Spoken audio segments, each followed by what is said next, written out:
जिस तरीके से एकलव्य का अंगूठा कटवा दिया गया था, ठीक उसी तरीके से सरकार जो है वो पेपर लीक करवा कर छात्रों का अंगूठा काटने का प्रयास कर रही है। सरकार अपनी नाकामी को छुपाने के लिए युवाओं पे लाठीचार्ज करवा रही है। छात्र तो अपने हित के लिए और सही मांग कर रहे हैं। देखिए, बीपीएससी का पेपर लीक होता है और लगातार इसको लेकर छात्र जो है री एग्जाम की मांग करते हैं। पिछले 10 दिनों से लगातार पटना में प्रदर्शन चल रहा है। देखिए, लोकसभा में नेता प्रतिपक्ष राहुल गांधी ने अब बीपीएससी छात्रों के समर्थन में आकर पूरे एनडीए खेमे को आड़े हाथ लिया है। राहुल गांधी ने साफ तौर पे कह दिया है कि जिस तरीके से एकलव्य का अंगूठा कटवा दिया गया था, ठीक उसी तरीके से सरकार जो है वो युवाओं का अंगूठा कटवाने का प्रयास कर रही है। पेपर लीक करके सरकार अपनी नाकामी छुपाने का प्रयास कर रही है, इसलिए छात्रों पे है जो है वो लाठी चार्ज करवा रही है। इससे पहले बता दें कि पूरा विपक्ष जो है वो छात्रों के साथ दिख रहा है। नेता प्रतिपक्ष तेजस्वी यादव जो है वो भी लगातार छात्रों के समर्थन में दिख रहे हैं।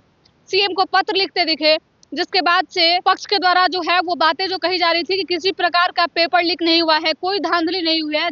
जहां पे धांधली हुई थी वहां का पेपर जो है वो कैंसिल कर दिया गया है। लेकिन छात्र जो री एग्जाम की मांग कर रहे हैं वो कहीं से भी जायज नहीं है। सभी जगहों पे पेपर एक साथ कराना आयोग के लिए जो है वो संभव नहीं है। देखिए, राहुल गांधी ने अपने एक्स पे एक पोस्ट किया है और साथ ही प्रशासन के द्वारा जिस तरीके से छात्रों पे लाठी चार्ज किया गया था वो वीडियो क्लिप भी उन्होंने ऐड किया है। आप साफ तौर पे पहले इस हमारे स्क्रीन पे ट्वीट को देखिए। राहुल गांधी ने अपने ट्वीट में लिखा है, मैंने संसद में कहा था कि जिस तरह एकलव्य का अंगूठा कटवा दिया गया था उसी प्रकार पेपर लीक करवा कर युवाओं का अंगूठा काटा जा रहा है। इसका ताजा उदाहरण बीपीएससी अभ्यर्थी पेपर लीक में खिलाफ आवाज उठा रहे हैं और एग्जाम को रद्द करने की मांग कर रहे हैं। लेकिन एनडीए की सरकार अपनी नाकामी को छुपाने के लिए उल्टा छात्रों पर लाठी चार्ज करवा रही है। यह बेहद शर्मनाक और निंदनीय है। छात्रों के भविष्य के साथ खिलवाड़ बर्दाश्त नहीं किया जाएगा। हम उनके साथ हैं और न्याय दिलाने में उनके साथ रहेंगे, न्याय दिलाने के लिए लड़ेंगे भी। ये पोस्ट जो है वो राहुल गांधी ने अपने एक्स पे किया है, जिसके बाद से अब लगातार देखिए, आपने इससे पहले भी देखा होगा जब नीट एग्जाम को लेकर लगातार चर्चा चल रही थी। इसके अलावा दिल्ली में राहुल गांधी ने युवाओं के साथ खड़ा होकर ये बात कही थी कि अब जो है पूरे देश में पेपर लीक नहीं चलेगा। एक बार फिर से बिहार में राहुल गांधी की चर्चा होने लगी है और चर्चा का कारण सिर्फ बिहार बीपीएससी परीक्षा में जो पेपर लीक और धांधली सेटिंग हुई है वो है। राहुल गांधी ने छात्रों को आश्वस्त किया है और साथ में कहा है कि अब किसी भी प्रकार से जो छात्र आंदोलन कर रहे हैं उन छात्रों के साथ राहुल गांधी हैं और मरते दम तक इनकी लड़ाई में उनका सहयोग करेंगे। इसके साथ ही एनडीए के नेताओं पे काफी तंज भी किया है। उन्होंने कहा है कि एनडीए सरकार जो है वो अपनी नाकामी को छुपाने का प्रयास कर रही है, इसलिए छात्रों पर लाठीचार्ज कर रही है। छात्र तो सही मांग कर रहे हैं।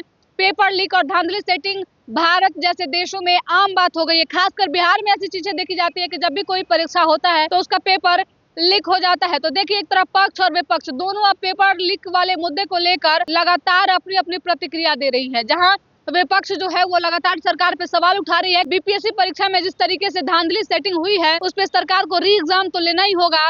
विपक्ष पूरी मजबूती के साथ छात्रों के साथ है, तो वहीं पक्ष का कहना है कि किसी भी प्रकार की कोई धांधली नहीं हुई है। छात्र के हित में आयोग है और सरकार भी छात्र हित में काम कर रही है। अगर किसी प्रकार की धांधली हुई है, किसी प्रकार की गड़बड़ी हुई है तो आयोग को छात्र जो है एविडेंस दे, उसके बाद ही इस पे कार्रवाई की जाएगी। विद इन कुछ सेकंड में पेपर जो है उसको कैंसिल कर दिया जाएगा और री एग्जाम का डेट भी निकाला जाएगा। लेकिन छात्र अपनी मांगों को लेकर अड़े हुए हैं। अब देखना दिलचस्प होगा कि पक्ष और विपक्ष, काफी नजदीक चुनाव भी आ चुका है, 25 में चुनाव होने वाला है।